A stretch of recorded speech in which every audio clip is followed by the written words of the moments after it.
to episode 65 of the Business Development Podcast. And on today's episode, we are outlining the steps of the active marketing process. Stay tuned. You're not going to want to miss this one.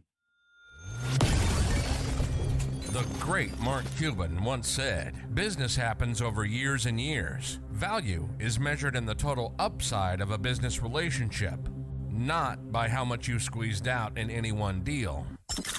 And we couldn't agree more.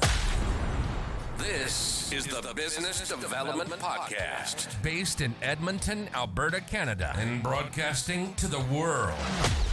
You'll get expert business development advice, tips and experiences, and you'll hear interviews with business owners, CEOs, and business development reps. You'll get actionable advice on how to grow business. Brought to you by Capital Business Development, capitalbd.ca. Let's do it. Welcome to the Business Development Podcast. And now your expert host, Kelly Kennedy. Hello, welcome to episode 65 of the Business Development Podcast. Thank you so much for joining us today. My gosh, 65 episodes. It's just, these weeks have just been leading into the next week. It's just like one amazing thing after the next. And, to all of our listeners of this show, to all the guests of this show, thank you so much for the time and energy that you put into coming in week over week, month over month, not year over year, but we might get there. We'll see. I appreciate each and every one of you, and this show could not exist without the amazing support of our business development community, of our amazing expert guests. Thank you so much from the bottom of my heart. The Business Development Podcast, Capital Business Development, and I, Kelly Kennedy, could not do this without your support, and I appreciate you immensely. If you've just started listening to the show, if this is your very first episode, thank you for joining us. If this is your 65th, you're a rock star. You're amazing. I appreciate you immensely. If you have not had a chance to hop over to Apple Podcasts, Spotify, or wherever you listen and give our show a follow, please do that. That will 100% help us to reach new audiences. If you can give us a rating as well, that helps too. And it just allows us to keep moving forward, and which is what we always want to be doing. Whether we're doing business development or podcasts or business, we want to be moving forward in the right direction, and we can't do it without your support. I wanted to start out episode 65 just by giving a gigantic thank you to Curtis Craig for episode 64. Entrepreneurship is a wake-up call. Curtis Craig is the founder and president of Inferno Solar right here in Edmonton, Alberta, Canada. Basically, every large building or industrial building you see in the city that has solar panels all over the roof, very likely Inferno Solar put it there. And Curtis is an amazing person. I've had the pleasure to have lunch with him and meet him on a couple different occasions. And Curtis, I appreciate you greatly. And even though that was your first podcast episode, I guarantee you it will not be your last. So thank you so much for coming on the show. Just to give you a heads up, like I said, it's been a whirlwind. We're about to cross 80,000 downloads. We will cross 80,000 downloads by the end of the week. We're at like 79,200 or something as of this recording moment. And it's just going up and up and up. We had a record day yesterday, 359 total downloads recorded on Co-Host, our hosting platform, for one day. That is a new record for us, and we seem to be breaking them on a weekly basis. So it's pretty awesome. Fairly consistently, we've crossed that 300 threshold. And we're doing that regularly now. And once again, couldn't do it without your support, our lovely Business Development Podcast listener. So thank you so much. Little update on YouTube. So like I said, we're coming to YouTube. It's a heck of a process. I'm trying to put up like probably about 10 episodes a week whenever I can. It's a lot of work. I have to convert everything into audiograms, throw it all up there, put descriptions. I'm rewriting the descriptions because in the beginning of the show, our descriptions kind of suck. So I'm fixing them, updating them on Co-Host, then updating them on YouTube. So it's a process. I hope to be done it, by the end of next month type thing. But we'll see what it comes down to.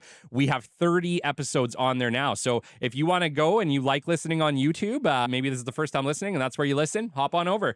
You probably have 30 episodes to catch up on. So YouTube's got 30 audiogram episodes, and we're working to get some shorts and stuff up there as well to push our listenership.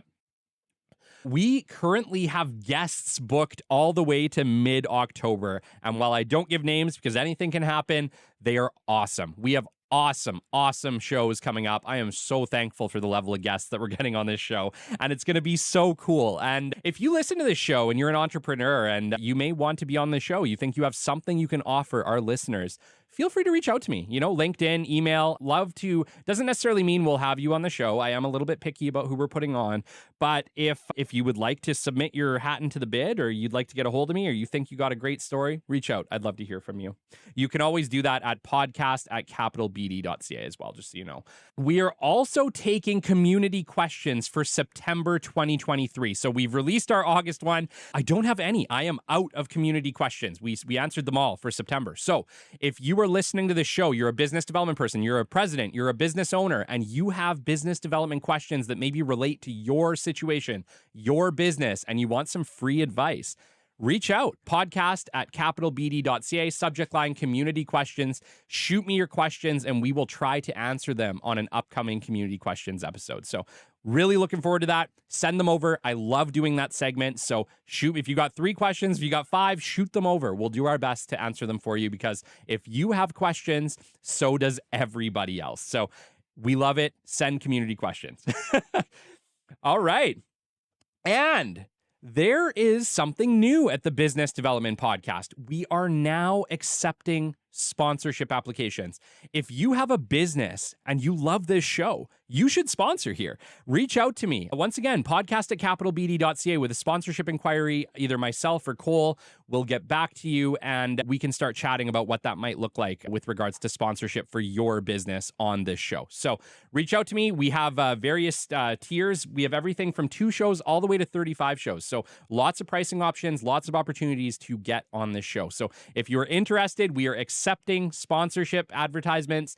Reach out to me and let's have a conversation. Podcast@capitalbd.ca. All right.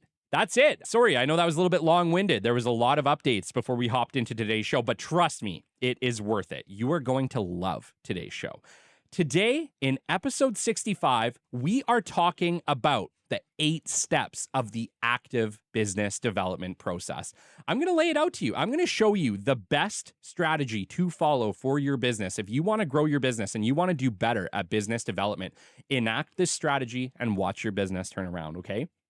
This is a strategy that we utilize at Capital, that I've been utilizing for the better part of a decade, that just works. It works. And, I talk about it a lot on the show, active versus passive marketing, okay? Just to bring you back up to speed, active really means a real person reaching out via real phone, real email, having real conversations, making real relationships. That is an active marketing process.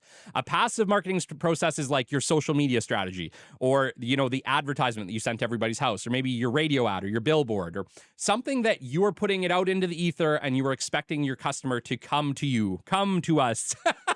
We want that. I get it. I want that too. It just doesn't work that well. And I hate to admit it, because I really do. When I started Capital Business Development, I fell into the same pitfalls. I put out my LinkedIn ads and just waited. Come on, even though I knew better. But no, guys, you have to do active marketing, and it needs to be about 80% of your total strategy. So you need to have probably 20% of your business marketing going to a passive strategy, whether that be billboards, radio ads, social media stuff. You have to have it, 100%, have to have it. But it needs to be about 20 to 30% of your full marketing strategy. The other half, or the other 70% at least, needs to be active marketing. And we're going to talk about that today, okay? I'm going to really break it down for you. This may be a long-winded episode. It may be drinking from a fire hose, as some of our listeners have pointed out. I've had multiple times people reach out and say, Kelly, your information's great, but it's like drinking from a fire hose. I'm sorry. That is how I do it. So you're just going to have to listen to this one a couple times. But enact this stuff, and it's going to work for you. And I'm really excited to hear some success stories from the people that do. All right. So step 1 of the active process is reviewing your marketing materials, okay? This includes your website, your brochure, and your digital image. So your LinkedIn images, okay? Corporate and personal for my business owners, all right? So we always start with the website. Why? Your website in 2023 is your 20-story skyscraper. It is who you are. It is how you are going to be perceived. Are you going to be perceived high quality, credible, trustworthy? A lot of customers are making this decision based on your website. So your website needs to be up to par. It needs to be visually stunning, needs to have great visual appeal, needs to be not too busy, have not too much detail, but enough to build interest, okay? We have to be focusing on our website. The next step is we have to take a look at our brochures. So I always suggest make your website first. Make it beautiful. Make it amazing. Keep those images. and then build your brochure. You can really, for the most part, take a lot of the information if you've done your website right and copy that word for word onto your brochure. But always remember, if you want to build a good brochure, you have to have high visual appeal. We're marketing to millennials. We have short attention spans. I'm the first one to say it. I have a short attention span too. We need something that's visually appealing that we look at and we just say, wow, I want to open that, or wow, I'm going to keep this. This isn't going in the dumpster. And we don't want that because we know how much it costs to build a good brochure. We do not want our, $7, $8 brochures going into people's dumpsters, okay? So if we don't want that to happen, we need to make sure that we are creating a very beautiful front cover, not too busy, maybe a one line, your logo, one line, beautiful picture. Then your about us, your why us, make it compelling, make it interesting, have pictures, once again, right? Visually appealing. And then, make yourself some individual inserts for all of your different services and sectors you serve, because you really want to tailor your services to specific sectors. One that works for energy doesn't work for transportation, and one that works for food processing doesn't necessarily work for manufacturing. Remember that. You cannot make a cookie cutter brochure and just say, all right, done. That's not how it works. You have to tailor them. The best way to do this is to create a portfolio style main brochure with inserts for each of your services that can go over where your services make sense, why you're the best for the energy industry, why you're the best for manufacturing, why are you best for food processing. Have a individual one-pager or two-pager for each one of those, so that when you are doing that marketing, you're tailoring it. You're making it make sense for the industry you're marketing to, okay? All right. And now our LinkedIn profiles, right? Corporate pages need to be active. You need to be doing stuff on there, guys. I can't tell you how many company pages I go to and you guys have nothing going on. You have a lot going on. Start implementing a active social media platform and do it on LinkedIn. If you're a business, that's the place to do it, okay? It just is. It just is where business is happening. It's where your customers are hanging out. You have to do it. So make sure that we are implementing a good LinkedIn strategy. We have a fully completed profile. If we're a company, we're posting information, we're posting updates, we're posting tips and tricks. We're letting people know that, hey, not only do we care about you, we're going to feed you with some great information on a weekly basis. We're going to give you some compelling material. For your personal LinkedIn profiles, we need to be making sure that we have a beautiful profile picture, guys. Stop taking these selfies with your crappy camera. Go get a professional photo done. Or most of us know a photographer. I'm sorry, they're everywhere. Okay? Let's get some professional photos done. Let's complete our profile. Let's make sure that it is up to date. It's complete. All of our information is populated. All the steps are done. That way, LinkedIn will say, you know what, you got a great profile, and they're going to start recommending you. Not only that, the people that are going to be coming to your page, they want to know who you are. I should be able to look at your LinkedIn page and be able to understand your work history, where you came from, what your education is, what are you doing, what's new, and start getting active on it. Start not just posting information, people, but also making connections with other people. Comment on things, start conversations. Bring interest your way. Trust me, it just benefits you moving forward, especially if you're a business owner, especially if you have stake in a business, you're a director, something like that. It really makes sense to start taking this stuff seriously, okay? Because your social game is becoming more and more serious every year. It's not enough to hide behind your company anymore. It's not enough to hide behind your employees. People want to know, who is the CEO? Who is the president? Who is this founder? Why do I care about him? Why do I care about what he's doing? It has never been more important, and flip side, it's never been easier. So make sure that we are starting to take our social game seriously, okay? And that starts by creating great LinkedIn profiles for both our businesses and ourselves personally. Okay. Step 2, our target list creations, okay? We've talked about this in previous episodes. Target lists. We need to identify them by location. Why? Because where you are, you're never going to be more effective than where you are, okay? So you got to decide, okay, if I'm going to be in Edmonton, I'm in Calgary, I'm in Fort McMurray, whatever, I know I'm naming Canadian places, but wherever you are, you're never more effective. Your company is never more effective than the place that you are based. So start there, right? So if you're just starting a company, look at your city and make target lists based on your city, and then sub them, right? So we need to then figure out, what industries do we serve best? What industries can my products or services work? And it's not just the gigantic companies that you think of right off the bat. Remember, there are sub-industries, there are sub-companies that then service those gigantic companies that may also need your service. So it's not enough just to break down the top dogs. You need to break down the middle tier dogs, the smaller tier dogs, the low hanging fruit.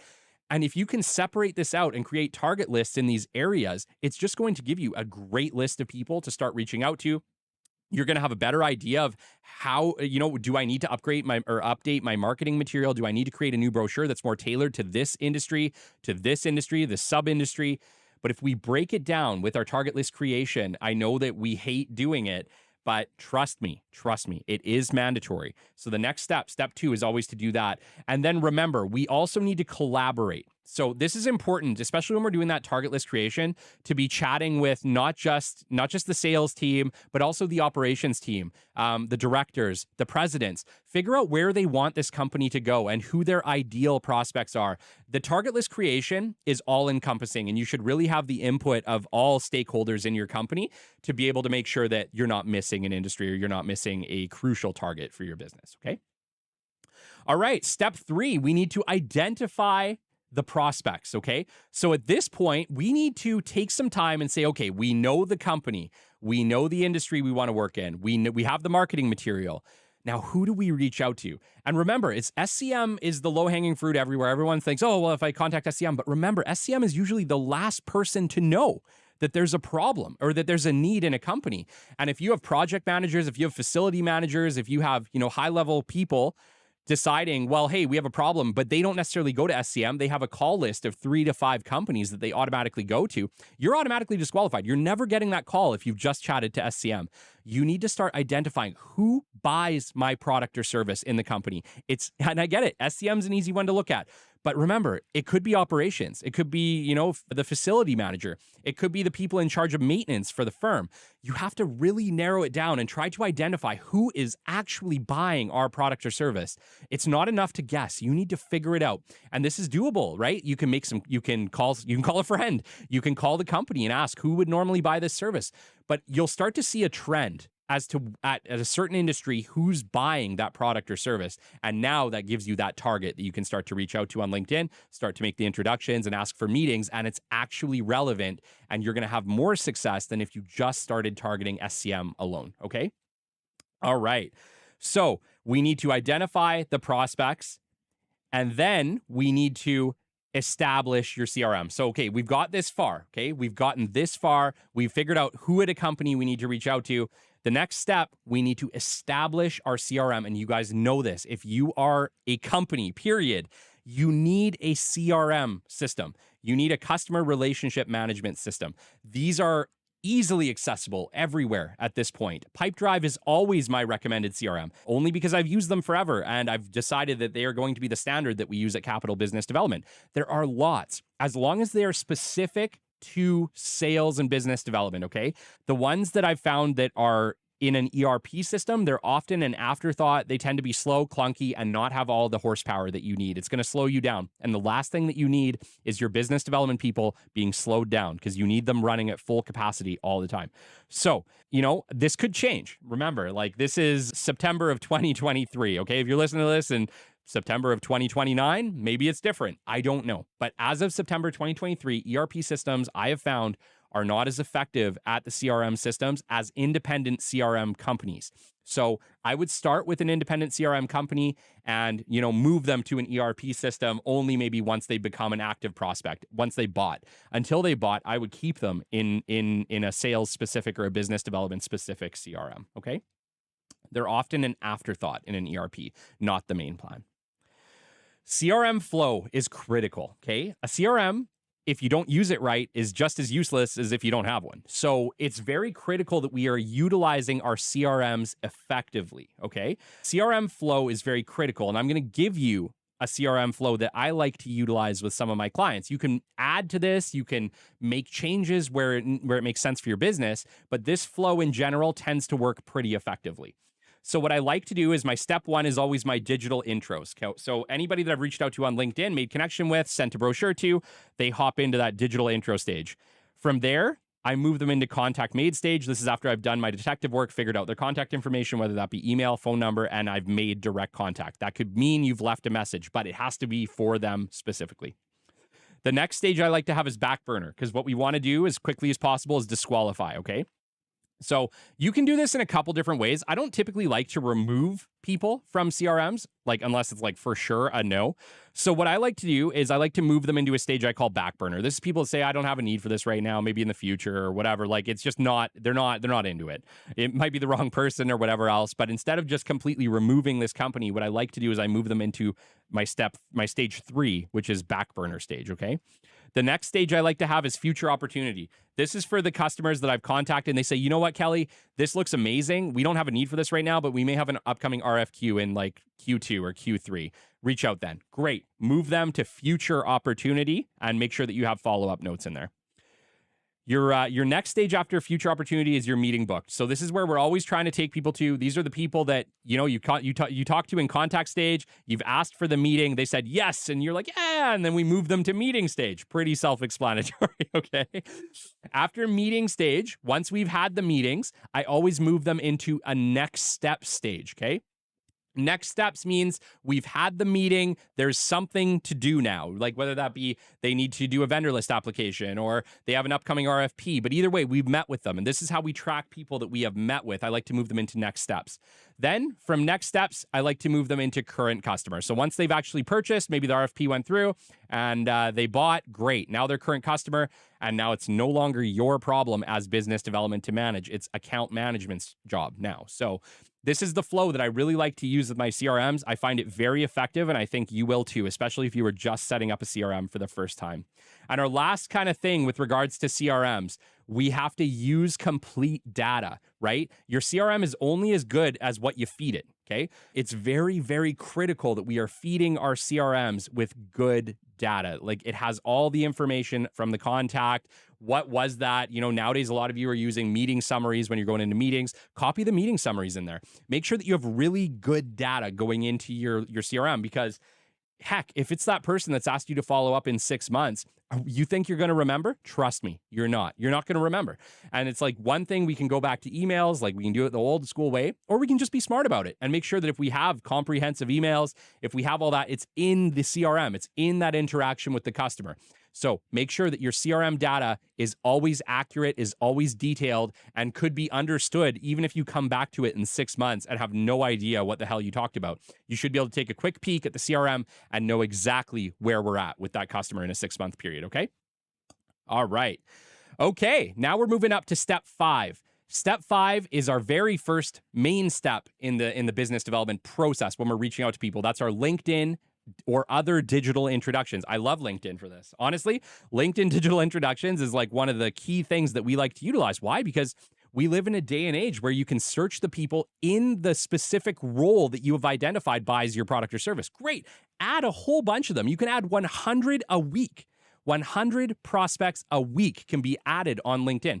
Yeah, heck, they don't always accept, but even if 50% of them accept, that's 50 new people to reach out to next week. So this is a great process to get into. Oh, I should mention that with LinkedIn, if you want to start searching a lot of people, you have to have a premium account. I always recommend the LinkedIn business account, just the plain business account. You don't need the sales navigator. You don't need all the other stuff.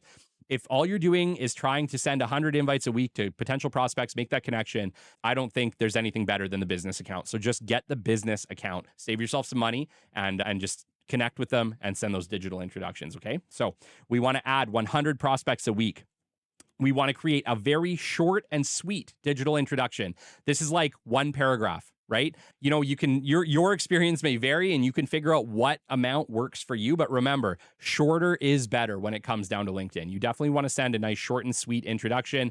Always attach a brochure, always attach a digital brochure. What I've noticed is that even if people don't respond to you, which happens regularly, they probably do open your brochure. Like that actually does tend to happen most of the time. I don't know, it's like human, we just get curious.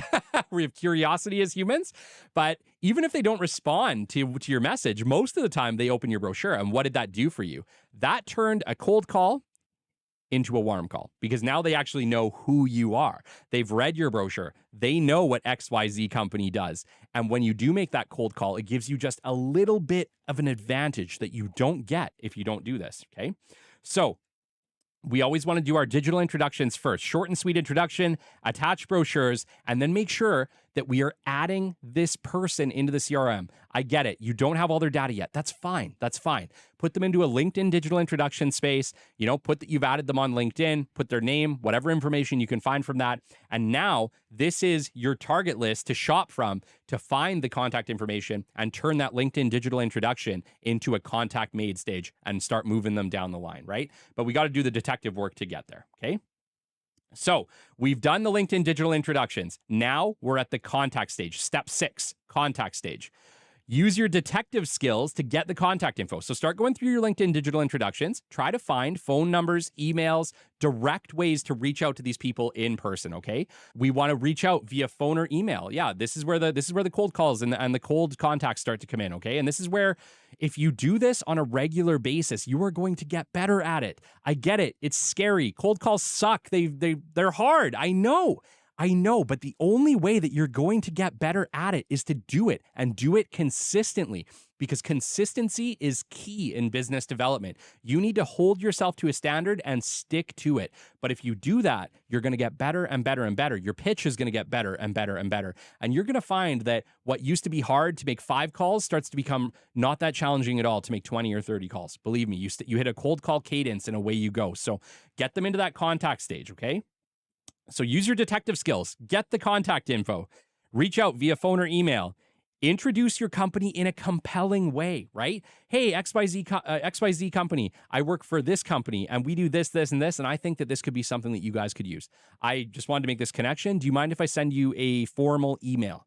I love to do this. This is a line I like to use all the time, because then you can send a formal email and you can follow up on that email in a week's time.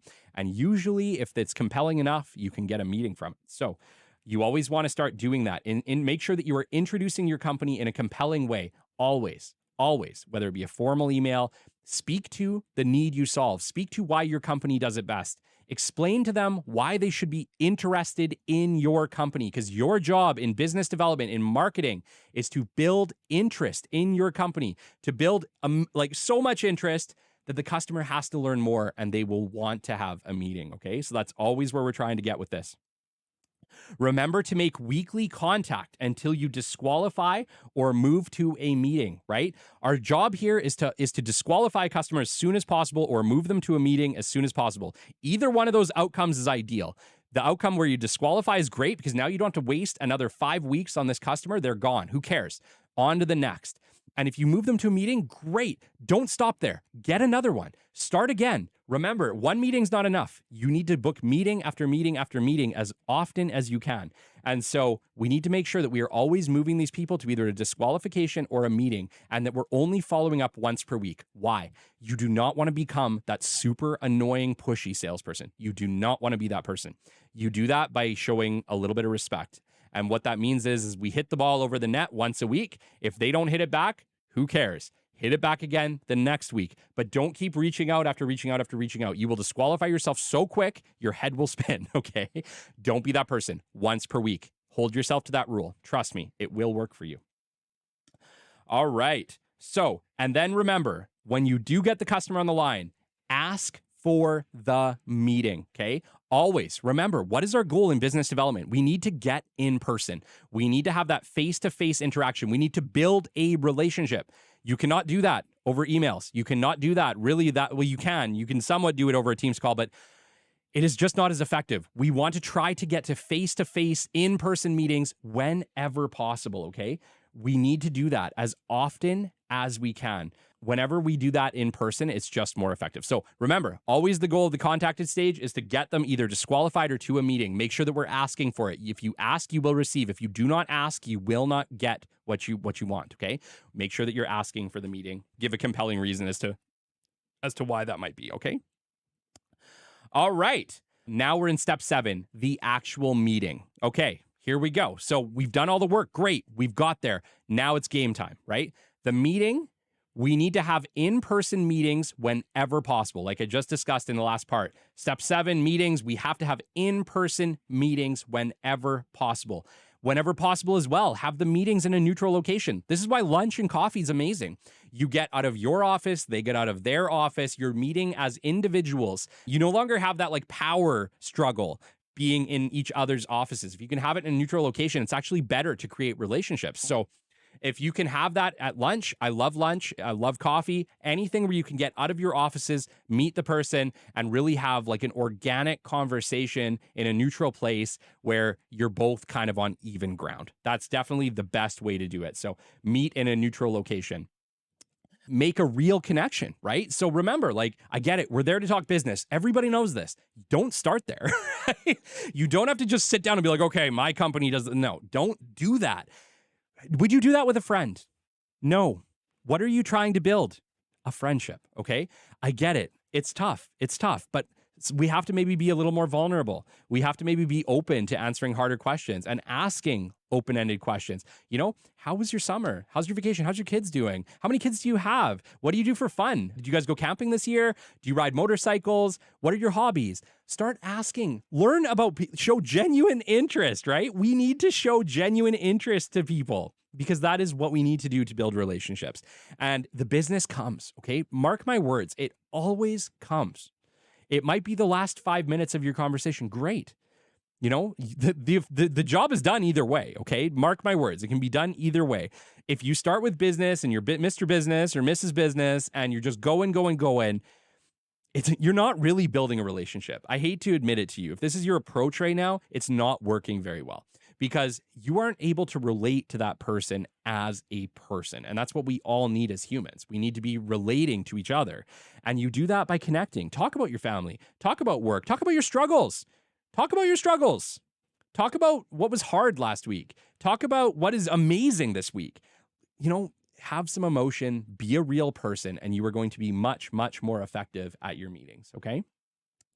Remember, always business comes later. Human connection first. Relate with them, and you will be more successful. Always ask for the next steps, okay? At the end of a meeting, this meeting was amazing. It was a pleasure meeting you. I'm really excited for what's next here. What do you think is the appropriate next step? Can we fill out a vendor application? Is there an RFP coming? What do we do? Is there an opportunity coming up that we can put into our calendars and reach out and bid for? Ask the customer for the next steps. Be quiet, let them answer, and take it to the next step always, right? If you don't ask for the next steps in a meeting, you typically don't get them. I really mean that. Once again, it goes back to confidence. We have to ask for what we want. If we want to move forward with a company, we have to ask for the opportunity. And I know it takes courage. I'm encouraging each one of you to take courage, be courageous, ask for the next steps, and you will find success, okay? All right. And now we are into step 8. So you guys know what I say with regards to business development. This should be step 7 should really be the end of the business development process. Once that customer has said, absolutely, I have an RFP coming down the line. It'll be coming shortly. Great. Once you get that RFP, you should be handing this over. Step 8 needs to be a smooth handover to your account management's team, your operations team, the people who will actually be executing this work. Because most of the time, it's not your business development person, okay? Or you, Mr. President. For the most part, it's not you, okay? So we need to make sure that we have step 8, which is a smooth handover, okay? We need to hand this to a company rep that will be handling the account management or the operation moving forward. We need to make sure that we have communicated well during this handover, that they have all of the relevant details about this customer, their contact details, the nature of your conversations, the exact order they need. We need to make sure that we are as detailed as possible in this handover, okay? And then we need to have account management provide the next step. So at that point, just say, hey, CC me in the next email that you have with this customer. If you're going to be taking it over, make sure that I'm involved so that I know that my job is done and your job is started. So make sure that there's an appropriate communication to say, all right, handover's completed. I have this moving forward. You, my lovely BD person, head back to the beginning and find us a new one. That is the best way to handle this. And I know a lot of companies would say, well, yeah, but now I have my BD person do the account management too. Remember, that is not the best way to do this. Most of the time, if you have your BD person start to handle account management as well, both jobs get done subpar. I know. I hate to admit it because I wish I could say that, we're amazing at everything. No. What you need your BD people doing is going back to the beginning and finding a new opportunity and repeating the whole step over again. Have dedicated account management, have dedicated operations, handle the execution of that project, the management of that customer moving forward. And yes, if you have dedicated account management and dedicated business development, you will just do better, period. All right. That is the end of episode 65 of the Business Development Podcast. Thank you so much for joining us today. I appreciate you immensely. If you've enjoyed this episode, please remember to rate, follow, subscribe on your platform of choice. I appreciate that immensely. Like I said, we're coming to YouTube. We're on all major platforms. You can find us anywhere. Give us a follow, give us a subscribe. If this podcast has made your life better, has improved your business, has taught you something, let me know. I want to know about it. Shoot me a LinkedIn message, shoot me an email. I would love to know your experience on the Business Development Podcast. Shout outs this week, Tim Rella, Ken G, Chase Caps, Christopher Eklund. I appreciate you guys immensely. Thank you for your continuous support of the Business Development Podcast. Until next time, we'll catch you on the flip side. This has been the Business Development Podcast with Kelly Kennedy. Kelly has 15 years in sales and business development experience within the Alberta oil and gas industry and founded his own business development firm in 2020. His passion and his specialization is in customer relationship generation and business development. The show is brought to you by Capital Business Development, your business development specialists. For more, we invite you to the website at www.capitalbd.ca. See you next time on the Business Development Podcast.